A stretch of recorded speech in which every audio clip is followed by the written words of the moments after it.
vídeo passado, eu falei a respeito dos que serão chamados e poucos escolhidos, vendo a razão clara e sem interpretações egoístas e vaidosas.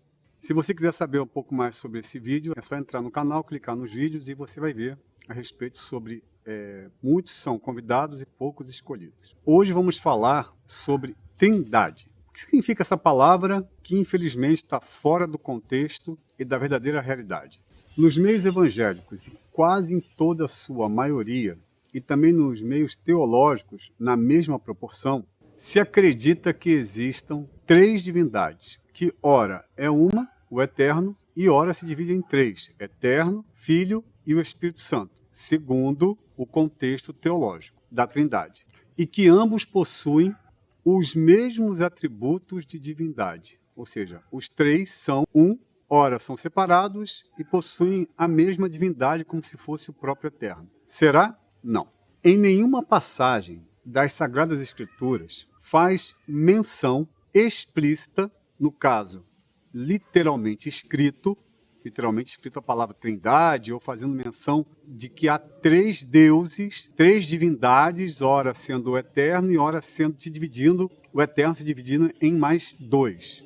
Então, da onde e quando surgiu esse termo Trindade? Por que apareceu essa palavra Trindade? Isso veio lá de trás, já com os apóstolos pregando sobre isso. Saulo, depois que se converteu, começou a pregar sobre a Trindade, falando, olha, nós temos três que são um, o Eterno se divide a sua glória com mais dois, hoje nós temos, era Yeshua, e agora Yeshua foi para o céu, virou um só com o Eterno, mas o Eterno dividiu mais uma parte dele, derramou-se o seu Espírito, agora ele é três. Aonde está escrito isso? Existem fatos reais que está escrito exatamente que o Eterno é três? Vamos ver a seguir. O termo Trindade, ou no latim Trinitas, significa triade, ou grupo de três, ou a própria palavra Trindade. Esse termo foi aplicado pela primeira vez, veja bem, pela primeira vez, ou seja, lá atrás, não havia sido falado nem pelos apóstolos e nem pelos que se sucederam aos apóstolos. Só começou a ser falado isso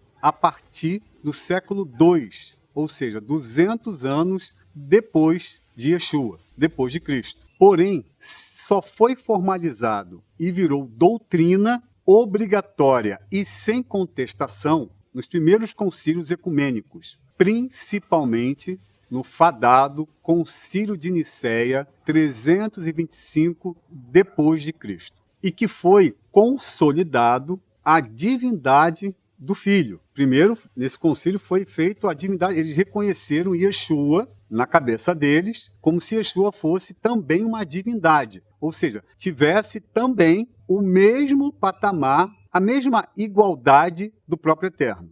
Mas só foi consolidado no Concílio de Constantinopla I, 381 depois de Cristo, foi definido a divindade da tradução infelizmente errada, e depois, no meio, nós vamos entender o que significa a palavra Ruach HaKodesh, que eles traduziram como Espírito Santo, deram nome e sobrenome, como se fosse uma divindade. E aí vocês vão entender o porquê que eu estou falando, afirmando que foi categoricamente proibido de se falar, de se contestar o que estava sendo decretado nos concílios, tanto de Nicéia quanto no concílio de Constantinopla I. Como isso foi aplicado à força, ou seja, não dava direito de você contestar, de você pensar, ou você assumia aquele decreto e você admitia que haviam três, ou você era exterminado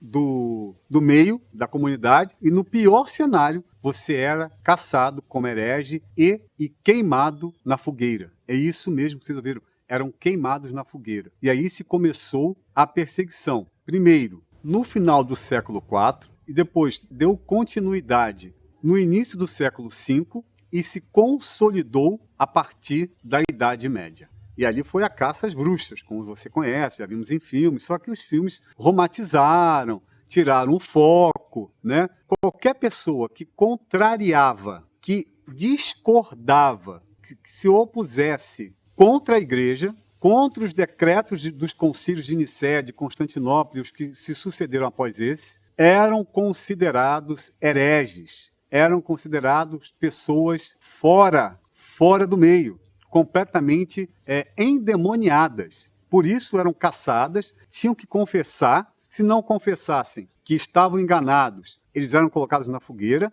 e teriam que confessar na fogueira, lá sendo queimados, que eles eram bruxos ou bruxas, que eles eram hereges, que eles estavam endemoniados. Então as pessoas tinham medo. Elas tinham o quê? Pavor. Elas tinham pavor. Então o que elas faziam? Elas aceitavam, mesmo que por dentro elas entendessem que não era daquela forma.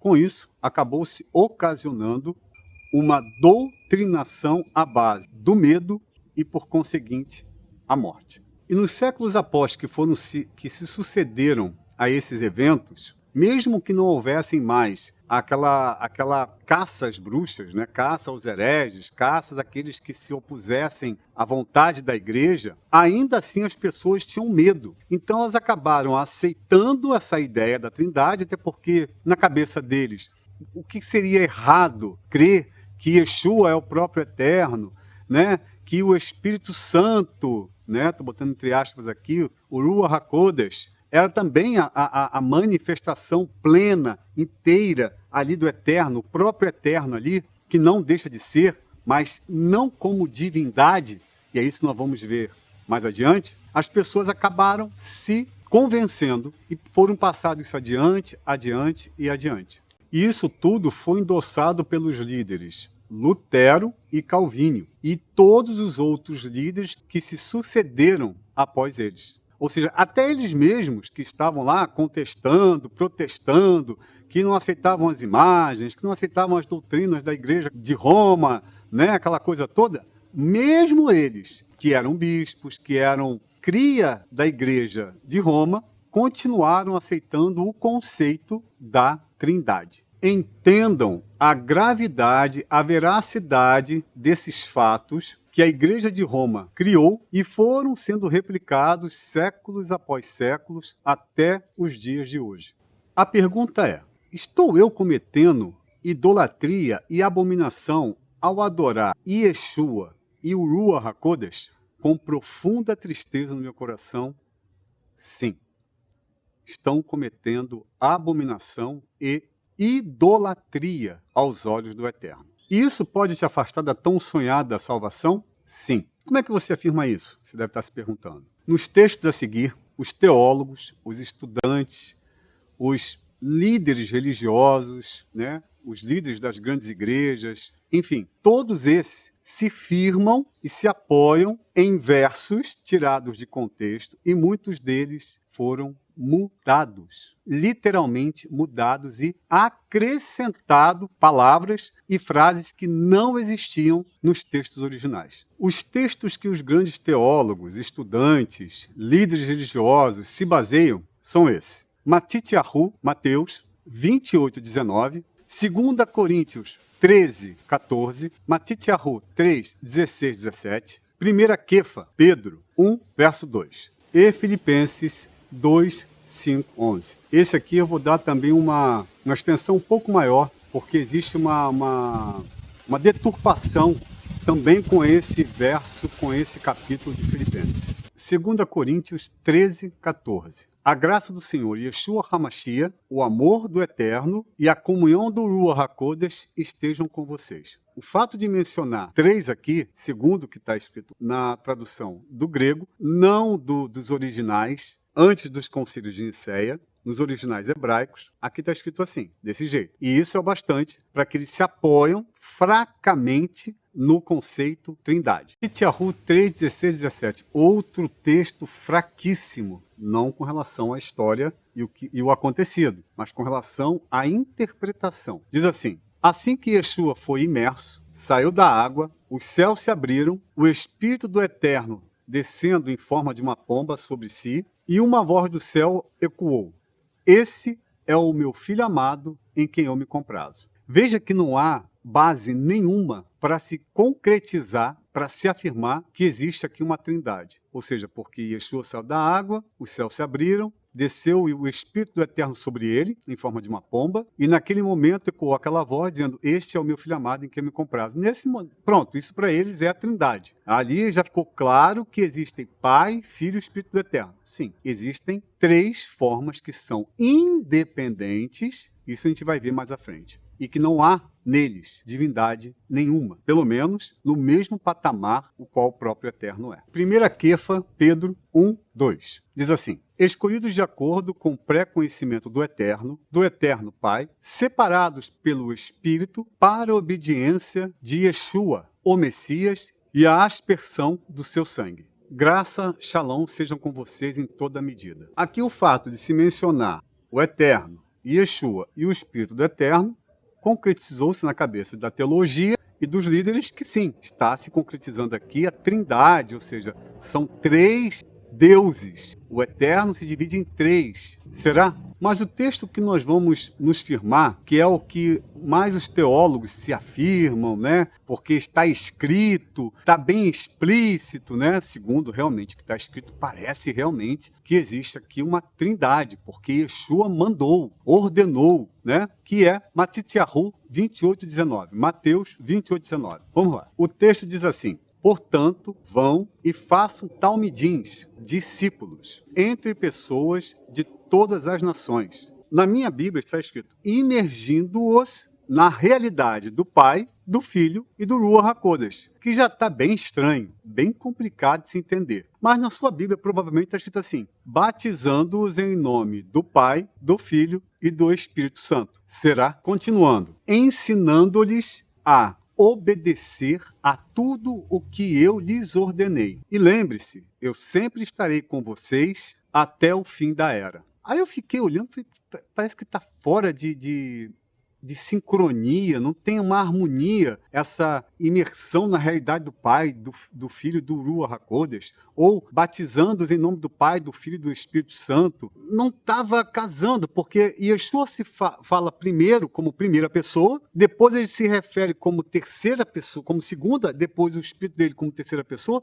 depois ele volta a se colocar como na primeira pessoa, porque ele deveria falar batizando-os em nosso nome, né? Em nosso nome, Pai, Filho e o Ruach HaKodesh, ou imergindo-os na nossa realidade, na realidade do Pai. Não, então ficou uma coisa meio estranha. Aí eu comecei a buscar as informações, estudando, aí eu fui descobrir algo surpreendente. Esses textos não foram tirados das escrituras originais. Ou melhor, esses textos foram tirados das escrituras originais, ou seja, do hebraico. Só que, nos concílios de Nicéia e de Constantinopla I, essas escrituras começaram a ser traduzidas. Saíram do hebraico, foram para o grego, para depois o grego de novo, outros foram traduzindo, e nessas traduções, a tradução da tradução chegou no latim. E quando chegou no latim, já veio com essa frase acoplado à Trindade. Só que os textos mais antigos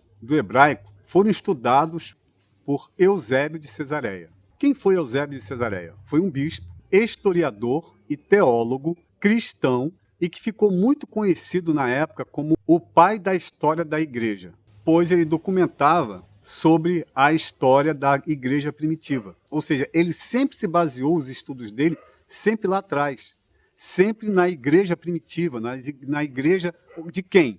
Do apóstolo Paulo, do apóstolo Pedro, do apóstolo Lucas, do apóstolo Mateus, do apóstolo Marcos, de todos esses. Eles não se baseavam nas traduções das traduções das traduções. Eles se baseavam nos textos originais, que ainda existiam e que eles tinham acesso. Os estudos de Eusébio de Cesareia foram feitos no período de 265 a 339 depois de Cristo.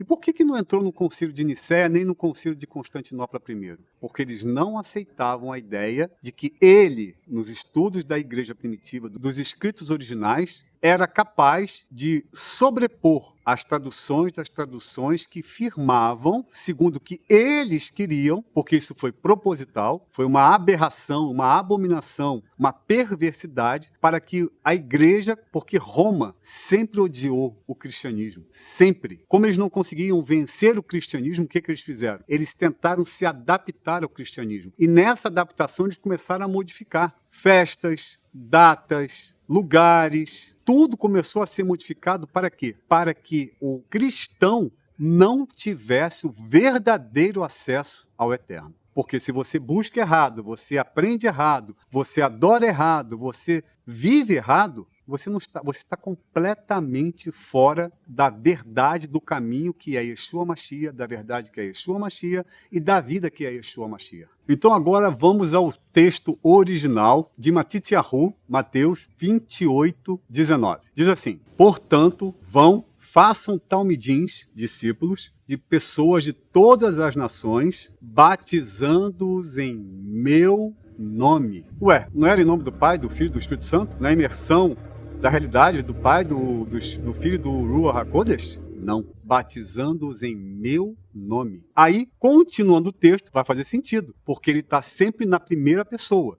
Desde o início do texto até o final, ele está na primeira pessoa. Ele não se coloca mais na segunda, nem caracteriza uma terceira e uma segunda pessoa além dele. Ele se coloca na primeira pessoa. E é o correto, porque isso foi falado também por João Batista. Eu batizo com água, mas virá aquele que batizará com o Ruach HaKodesh, o Espírito do Santo, e com fogo. Em nenhum momento João Batista aqui fala sobre batismo do Pai, do Filho e do Espírito Santo. Haverá aquele que batizará com o Ruach HaKodesh e com fogo. Não menciona aqui o nome do Eterno, porque o Eterno deu a Yeshua essa autoridade e essa condição de que todos nós sejamos batizados em seu nome apenas. Não em nome do Pai, nem do Filho. Que Pai? Que Pai? Você está falando de que Pai? Não está dizendo nem que Pai que é, né? Porque você fala assim, nome do Eterno, nome de Adonai, até iria, né? Errado, mas iria. Mas falar em nome do Pai, que você não está especificando que Pai que é esse. Pai de quem? Qual é o Pai? Não está falando aqui. Agora, dando continuação ao texto, olha como é que fica bem mais, como é que se encaixa melhor. Batizando-os em meu nome, ensinando-lhes a obedecer tudo que eu lhes ordenei.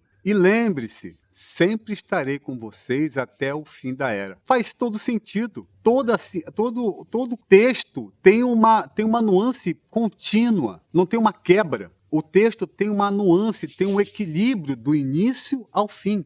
Yeshua dando uma ordenança aos discípulos, aos apóstolos, sempre se colocando como ele ordenando em seu nome. Assim como ele falou, vão em meu nome, vocês vão curar enfermos, ressuscitar mortos, expelir demônios. Ele não falou, vão em meu nome, em nome do Pai, do Filho e do Espírito Santo. Ele falou isso? Não. Mas aqui eles tiraram do contexto porque tinha o batismo nas águas. Então eles queriam que as pessoas fossem batizadas no erro. Então se você foi batizado desse jeito. Se você foi batizado desse jeito, infelizmente, você só desceu as águas e subiu. Claro que pela sua fé, por aquilo que você crê, mesmo que errado, mesmo que sendo cego e cegando você, na tua inocência, o Eterno te salva, o Eterno te acolhe, mas Ele está te dando hoje, não só por minhas mãos ou por minha boca, mas por mãos e bocas de vários, a verdade nua e crua. Vamos então a Filipenses 2, 5, 15, que diz assim: seja o modo de pensar de vocês o mesmo de Cristo Jesus, que apesar de ser Deus, não considerou a sua igualdade,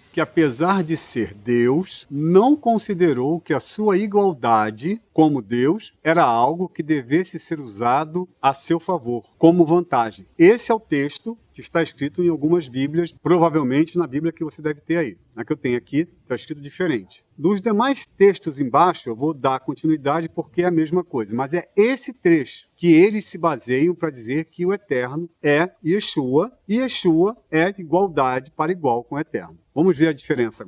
Que a atitude de vocês com os outros seja governada pelo Messias, Yeshua, o Cristo. Apesar dele viver na forma de Deus, na forma do Eterno, não como Eterno, na forma do Eterno, essa é a tradução correta do grego para o português. Sem as nuances e as interpretações maldosas e perversas, não considerou igualdade com o Eterno, algo a ser mantido pela força, ou seja, a seu favor, forçando as pessoas a estarem com ele porque ele estaria usando a sua divindade como o próprio Eterno. Ao contrário, esvaziou-se de si mesmo, ou seja, deixou de estar como o Eterno assim o queria, para agir como homem. ou seja, com os mesmos pensamentos, com as mesmas necessidades, com as mesmas fraquezas que um homem teria, não sendo usado por Deus, ou seja, não usando o poder que o Eterno haveria dado a ele apenas para se proteger, para se beneficiar disso. Essa é a conjectura verdadeira.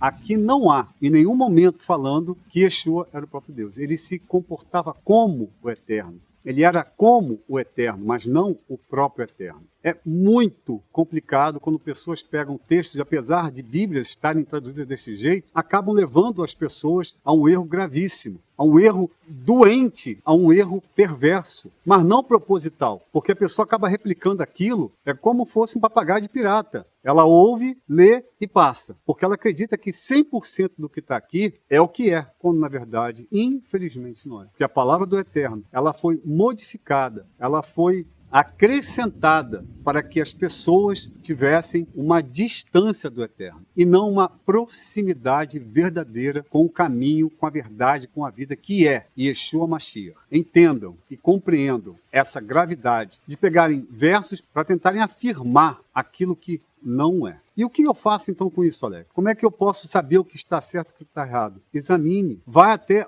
procure o que está escrito no Novo Testamento, segundo o que vocês acreditam como novo, porque não é novo, é o complemento do Taná, da Torá. O Brit Hadashah é um complemento da Torá, da Taná. O Taná são todos os livros que compõem o que vocês chamam de, que eu chamava de Antigo Testamento. Então, essas passagens, elas têm que estar conectadas com o Taná. Se elas não estiverem conectadas com o Taná, então você descarta, porque não é verdadeira. Viram aqui a diferença? A diferença gritante, a abominação, a perversidade que a Igreja de Roma criou para que as pessoas a seguir, e os protestantes, os evangélicos, os luteranos, os calvínios e os outros da Batista, enfim, criaram um dogma, uma doutrina sobre fundamentos de escrituras sagradas erradas, equivocadas. Então vemos aqui que fica muito claro, quando você tem o texto original, quando você tem documentos originais, graças ao Eterno, o Eterno não permitiu que essas preciosidades sumissem durante um tempo,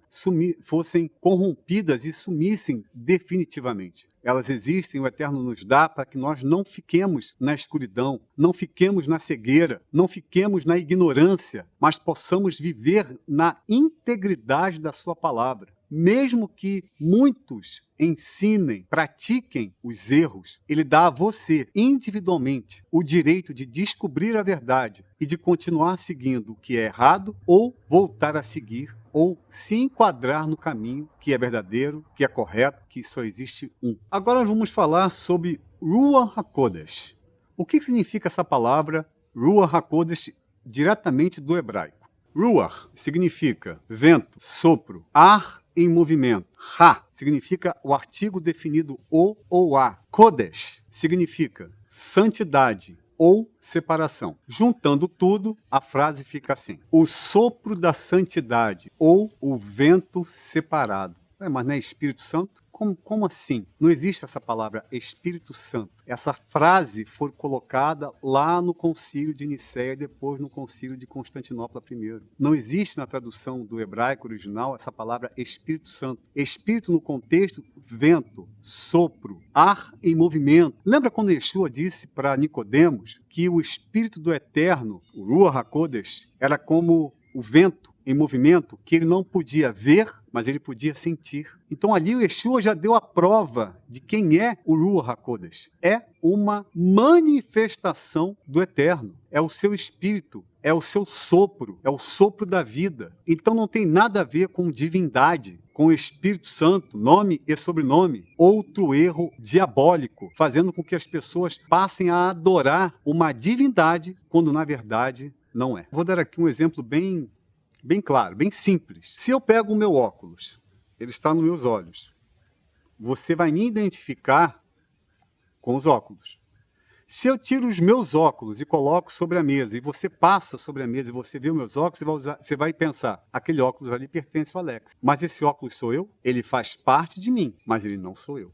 Ele faz parte da minha identidade, caso eu andasse de óculos e vocês me conhecessem de óculos. Então vocês diriam, é o Alex, né? Por quê? Por causa dos óculos. Mas Se eu tiro os óculos, esses óculos aqui não sou eu. Ele me pertence, ele faz parte da minha identidade, mas não sou eu. Assim é o Ruach HaKodesh. Ele faz parte do eterno, mas não é o eterno. Ele é a sua projeção. Então, Yeshua foi a sua projeção quando veio e vai se continuar sendo a sua projeção na sua vinda. E o Ruach HaKodesh foi no início de tudo, parava sobre as águas, era a projeção do eterno. E depois veio com a ida de Yeshua, sendo o Consolador amado, aquele que exprime a vontade do eterno e busca as suas orações, as suas súplicas, para que sejam colocadas diante do eterno. Ou seja, ele nos auxilia com gemidos inexprimíveis, mas não é o próprio eterno. É algo que vem do eterno, santo, separado do eterno. Aquele que falar contra o Espírito Santo não terá perdão nem agora. Se você falar mal do eterno, é que você não vai ter perdão nem agora nem no porvir. O Espírito dele é sua projeção. Falar mal do Espírito dele está falando dele. Falar mal de Yeshua está falando do próprio eterno, mas não são o eterno. É isso que vocês precisam entender. Para mim, com esse vídeo, fica muito claro a concepção de que temos sim o eterno, Yeshua e o seu espírito, que hoje está projetado aqui na terra. Mas depois que Yeshua vier, o espírito será elevado, será retirado da terra. E aí ficará de novo quem? Yeshua. E aí quando tudo isso acabar no 8º milênio, vai ser o próprio eterno, a luz do eterno que vai iluminar. E acabou. Estaremos com Yeshua e o eterno. Mais ninguém. Mais absolutamente nada. Se isso tudo fosse verdade, na visão apocalíptica que João teve, quando abriu os céus, ele viu 2 tronos, que isso é uma alegoria, né? Não é uma literalidade. Ele viu 2 tronos. Não era para ser 3? Não são 3? Por que só existem 2? Entenderam como é que vão surgindo a perversidade ao longo dos séculos? Então, espero que vocês tenham entendido. Eu espero, sinceramente, que vocês passem a compreender, que vocês passem a examinar as Escrituras, entendendo as Escrituras. Mais uma vez, eu falo sempre, não interpretem, entendam, busquem a verdade, confirmem com o próprio Eterno. E ele vai abrir os vossos corações, o seu entendimento e a sua visão, para que você não seja cego, não estejas nu e não estejas na escuridão. No próximo vídeo eu vou falar sobre Shabat. Vai ser, eu não sei se vai dar para falar tudo num vídeo só. Se der, bem. Se não der, a gente vai dividir em 2 ou 3. E aí a gente vai esmiuçar para que a gente possa entender o que aconteceu com a morte de Yeshua, em que período ele morreu, em que período ele faleceu, quando ele ressuscitou. E vamos desmistificar, vamos destruir essa narrativa perversa, mais uma vez, nos concílios de Nicéia, nos concílios de Constantinopla I e seguida, outros concílios que criaram essas mentiras que as igrejas vieram replicando e replicando até os dias de hoje. Se libertem, sigam na verdadeira luz, que é Yeshua Mashiach, meu mestre e o Filho amado do Eterno.